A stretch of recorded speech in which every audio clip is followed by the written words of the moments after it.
primeiro lugar, é um prazer, um honor para mim ter back na Aruba, de caso aqui para Aruba Real Estate Summit. A mim que realizar sei não para nos papéis de venda e compra de casa solamente, mas de negócio de gente para gente. People do business with people. Então, seguro de real estate, a mim tem assim tanto emoção, tem o processo de compra e venda, porque como boa que uma propriedade significava importante de nossa vida, Deus contento and honored de ter a trove. É bem aqui para papel de mercadeio. Investigação é uma palavra muito grande, mas sim, mas vai a verdade que o que passa especificamente no aspecto de mercadeio e comunicação. Yapa, maneira se visa na corção de que está na quem nos está compra e vende casa.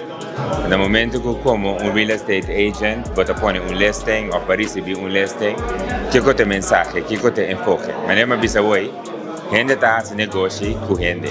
Que é a para pé. De como você tem negócio, de como você vende ou compra ou ajuda a gente chegar na propriedade. Então, tem que ser muito querer te hopilas conosco por saca for DJ.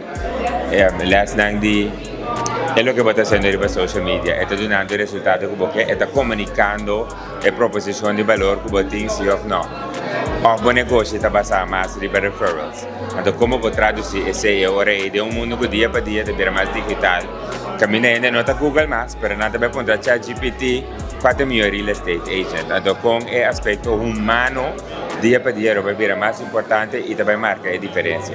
Então, quero na Unitur, Aruba o mercado é dinâmico, o mercado que cambia, então essa parte grande da economia também está move e também está cambia.